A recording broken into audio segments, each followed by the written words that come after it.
Hey, Sandra, welcome to another episode of Asexualise, my asexual life. This is a place to be for education about asexuality, all things asexual. I share my own asexual life journey in order to help you in yours.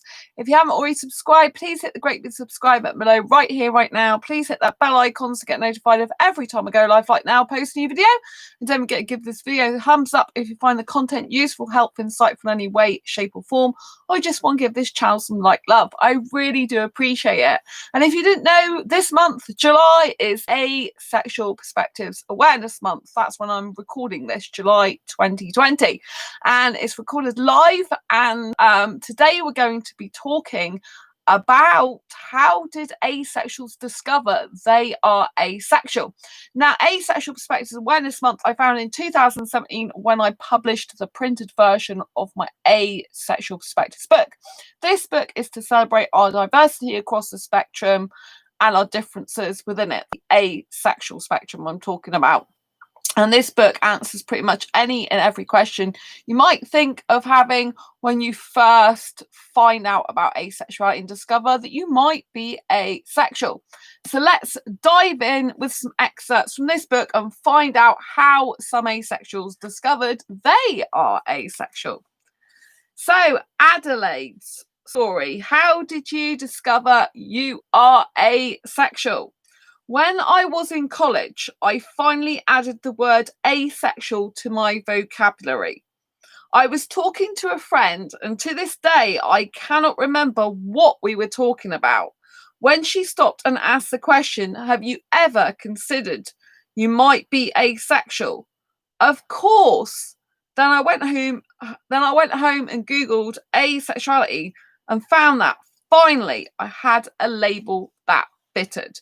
So obviously, if you've got friends in college or friends that actually know about asexuality, that is very, very helpful, because a lot of people don't know about asexuality still. And, you know, some friends find it really hard to accept that you're asexual. Do you know what I mean?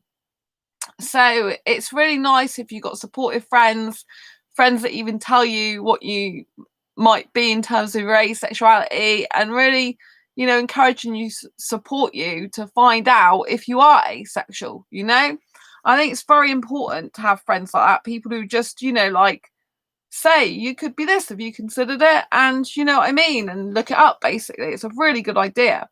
So Molly's story. How did you discover you're asexual? I had asexual friends, and when I told them I never felt sexual attraction, they told me I might be asexual. So again, Molly had friends that were asexual. So the first person had friends that knew about asexuality. Molly had friends that were asexual and obviously knew about asexuality. So that's a good thing about this book. You do actually discover that more people know about asexuality than you might have first thought. So I think this is really, really good point, you know, because it's still not wide enough known about. But when you think of the people in this book, like 47 asexuals, and the people in this book have friends that are asexual who know about asexuality, then that is a really positive sign going forward for asexuality. So, Adair Gearhearts' story. How did you discover you are asexual? I was attending an LGBTQA group when another member mentioned they were asexual. I asked them about it and what it meant.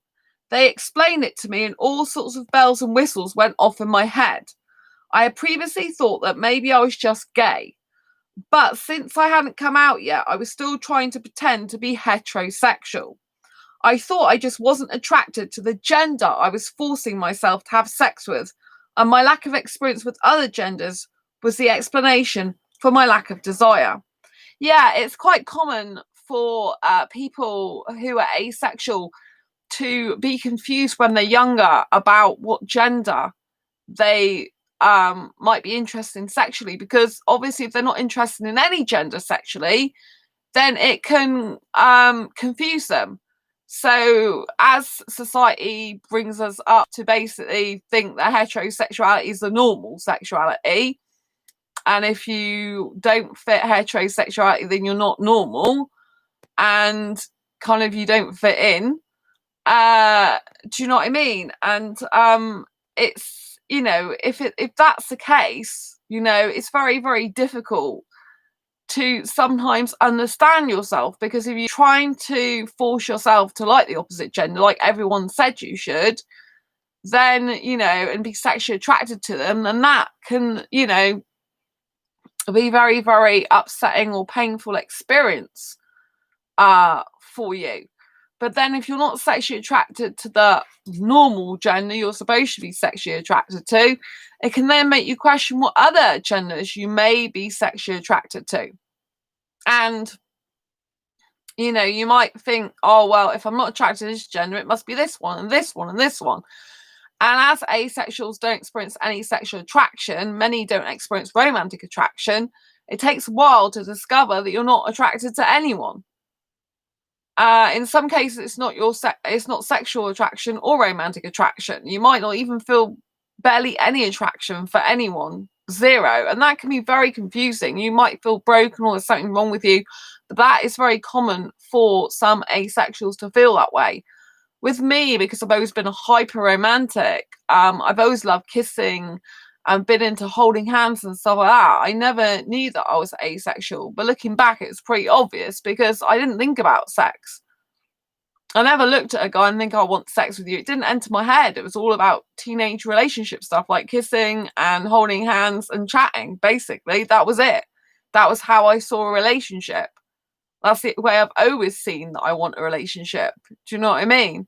So it's very important that you get to know yourself over your own asexual journey, you know. And I think it's good, again, they had someone in this group that they attended who was a member and asexual. So again, asexuality was brought up by someone else. So that's why I specifically wanted to pick these stories out, because it's amazing how many people do know about asexuality,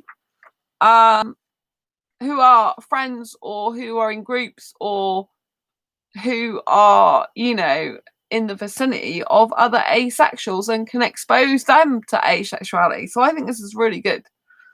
Now, Thylacine Story. How did you discover you are asexual? Asexuality was never discussed when I was a kid, so we pretty much never knew it existed. We just knew growing up that most people were like normal and some people were like gay. This was a long time ago when people didn't dare admit to being different. When I was around 12, 13, 14, I noticed other girls suddenly going crazy about boys. Then all of a sudden, jealousy crap, friendships fell apart, all kinds of stuff going on. I didn't know what was wrong with people.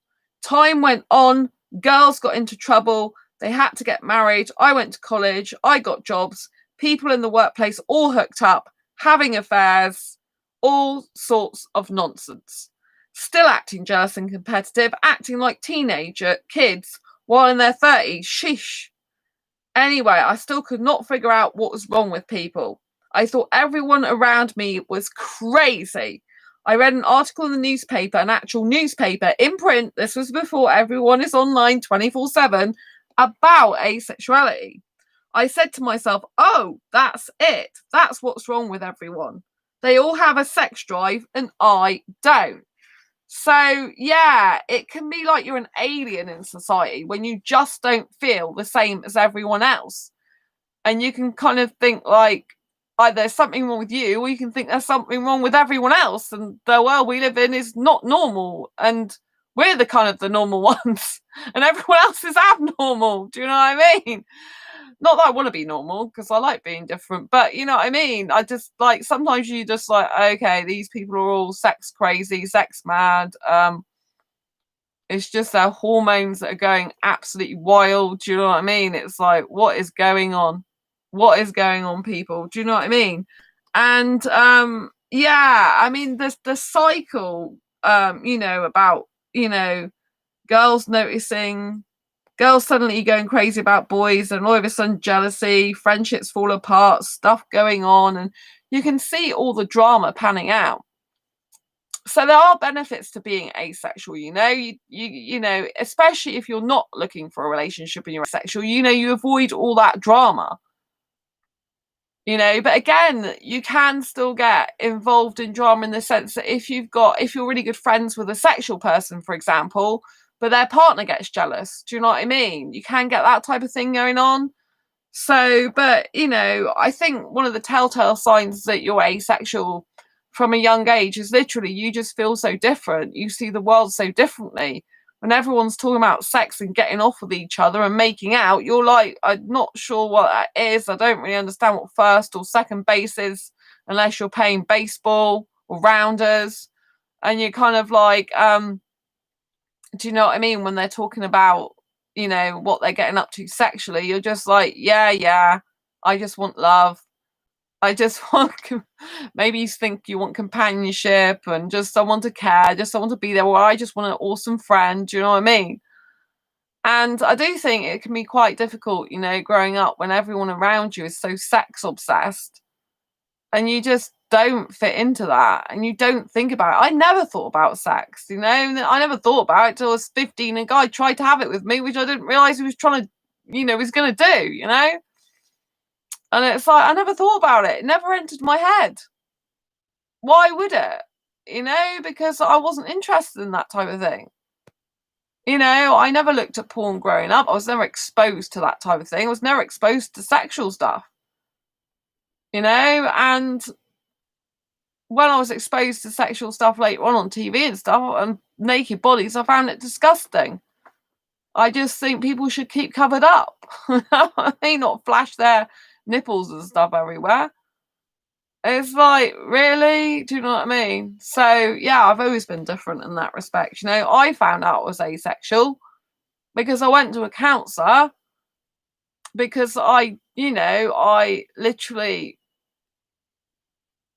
just couldn't bring myself to have sex anymore. I'd had it in the past, but when my relationship ended in 2011, 2013 came and I can have sex with this guy. I mean, there was a guy and he really good looking, but it just couldn't do it. My whole being was just like, no, you just can't do that. I just can't. And sex doesn't really do anything for me. Kissing does a lot for me, but sex does pretty much nothing for me. It's just like, I don't know, sticking some toast in a toaster. Now it pops. I mean, I guess it's burnt in the process. I don't know.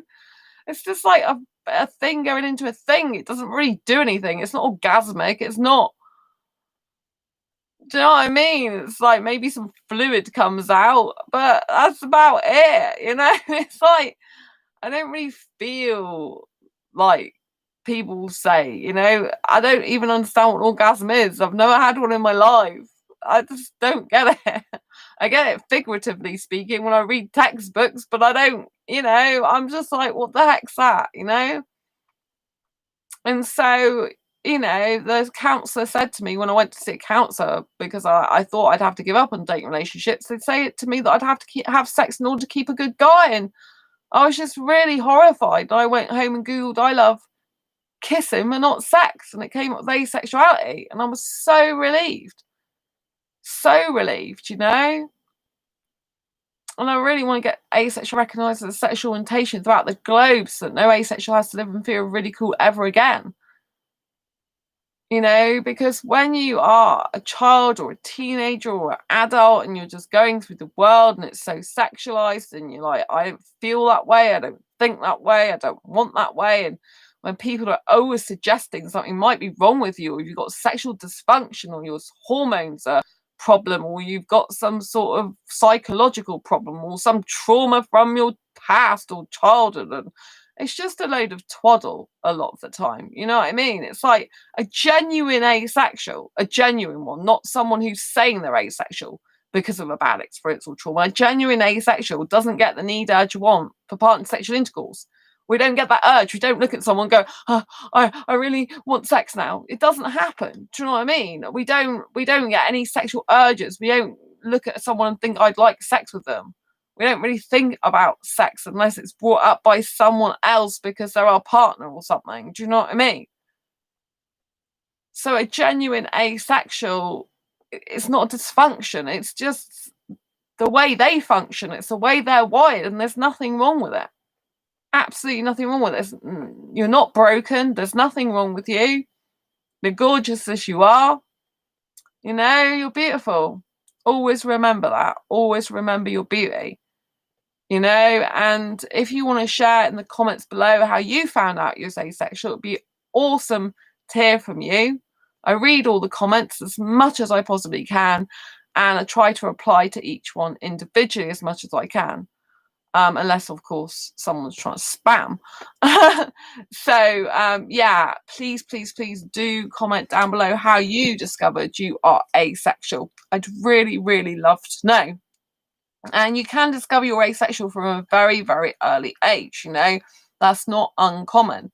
So don't give yourself a hard time if you found out you were asexual later on in life, or if you find out you're asexual younger in life. You know, I think adults give you a hard time if you find out you're younger. And I think if you're older, you give yourself a hard time because you're like, I should have known this sooner. Why didn't I realize it? It gets a bit frustrating, but just understand that everything happens when it's meant to happen. Whether it's a love, relationship, friendship, a revelation in your life, everything happens when it's meant to happen. And just love yourself for who you are. Anyway, I hope you've enjoyed this Asexual Perspectives video. Happy Asexual Perspectives Awareness Month. If you haven't already got a copy of this Asexual Perspectives book, please do click the link down below. You won't be disappointed. It's a fantastic read, and all the stories in it are completely different and very relatable. So if you haven't already subscribed to this channel, if you're new, please click the subscribe button below, hit that bell icon to get notified of every time I go live. Like now, I'll post a new video. And don't forget to give this video a thumbs up if you find the content useful, helpful, insightful in any way, shape or form, or you just want to give this channel some like love. I appreciate every single one of you for being here, for showing up. Thank you to whoever's watching. I really appreciate you. Lots of love. Take care, and I'll see you soon on the next video or live stream. Take care, embrace your quirky and each other's. Bye.